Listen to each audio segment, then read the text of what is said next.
Hello दोस्तों, स्वागत है हमारे यूट्यूब चैनल पर। आज मैं आप लोगों के लिए गद्यांश के प्रश्न हिंदी का यानी एग्ज़ाम में आने वाले जितने भी गद्यांश से प्रश्न आपको जिस प्रकार से पूछा जाता है, आपको इस वीडियो में बताऊंगा कि किस प्रकार से आपको गद्यांश से प्रश्न आएगा तो बनाना है। तो आइए शुरुआत करते हैं। सिर्फ गद्यांश से प्रश्न 5 नंबर आप लोग पा सकते हैं। किस प्रकार से आपको इस वीडियो में बताऊँगा, तो आप लोग ध्यान से ज़रूर दिखेगा लास्ट तक। तो आइए शुरुआत करते हैं। तो ध्यान से देखिएगा गद्यांश से किस प्रकार से प्रश्नों को सॉल्व करना है। देखिए, सबसे पहले क्या करना है, निर्देश को पढ़ना है यानी निर्देशांक को। ठीक है, निम्नलिखित गद्यांश को ध्यानपूर्वक पढ़कर प्रश्न संख्या 1 से 5 तक के लिए सही विकल्प का चयन करें।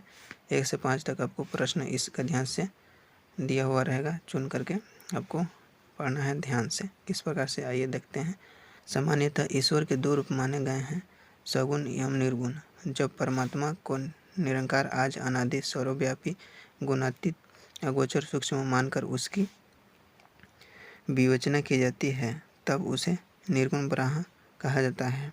और जब वही ब्रह्म सगुण साकार रूप में धारण कर नर शरीर ग्रहण कर नाना प्रकार के नृत्य करता है, तब उसे सगुण परमात्मा के रूप में माना जाता है। इस प्रकार से ध्यान से पढ़ना है। ठीक है, आगे देखिए। सामाजिक उपयोगिता की दृष्टि से सगुण भक्ति के निर्गुण भक्ति की अपेक्षा महत्वपूर्ण माना जा सकता है, किंतु केवल इसी कारण से निर्गुण भक्ति की अपेक्षा नहीं की जा सकती।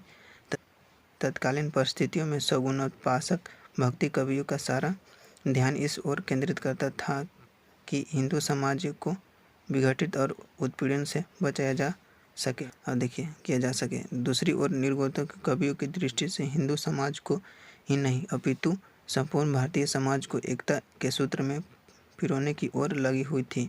वे हिंदू और मुसलमान का भेदभाव भुलाकर मानवता के उदात्त मूल्यों की स्थापना में लगे हुए थे।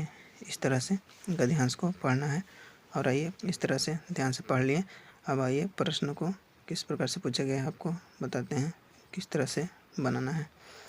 देखिए, प्रश्न आपको पहला गद्यांश का, सामान्यतः ईश्वर के रूप में माने गए हैं। सामान्यतः ईश्वर के रूप में क्या माने गए हैं, ध्यान से देखिएगा। सामान्यतः ईश्वर के रूप में ऑप्शन बी हो जाएगा। इस तरह से ध्यान देना है, इस तरह से।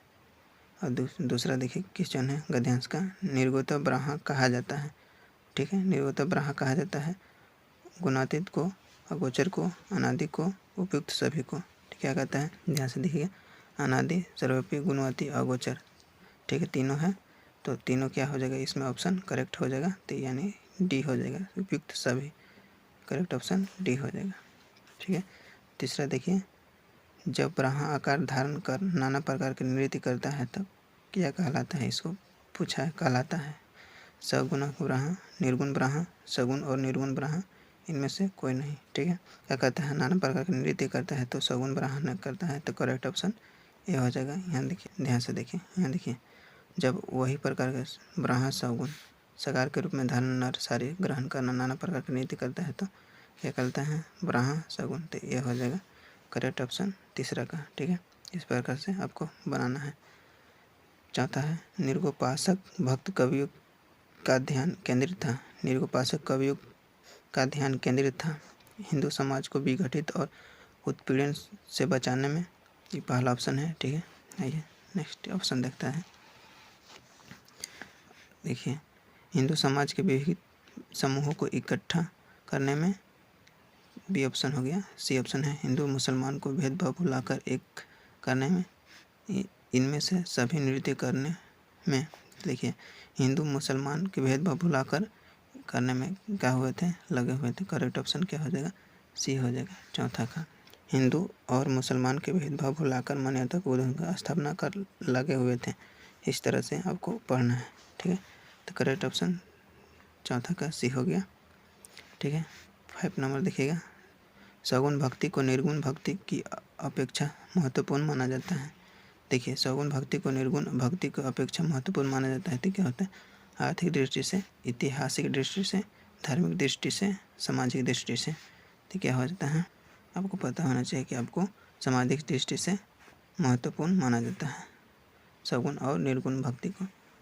इस प्रकार से देख सकते हैं गद्यांश में सामाजिक उपयुक्तता की दृष्टि से सगुण भक्ति को निर्गुण भक्ति को अपेक्षा महत्वपूर्ण माना जाता है, यानी सामाजिक उपयुक्तता।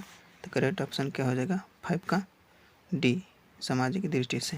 तो इस प्रकार से हो गया। गद्यांश से आपको इसी तरह से प्रश्न आएगा, तो इस प्रकार से आपको बनाना है। तो इसी तरह से सारा प्रश्न हो गया गद्यांश से 5 मार्क्स इस प्रकार से आप लोग प्राप्त कर सकते हैं। ठीक है, तो आई होप आप सभी को यह वीडियो पसंद आया हो। तो अगर यदि पसंद आया हो तो प्लीज़ हमारे चैनल को लाइक करें, और यदि आप हमारे चैनल पर नए हो तो सब्सक्राइब भी कर लें, ताकि आपको सभी वीडियो का नोटिफिकेशन मिलता रहे। तो मिलते हैं नेक्स्ट वीडियो में, तब तक के लिए जय हिंद।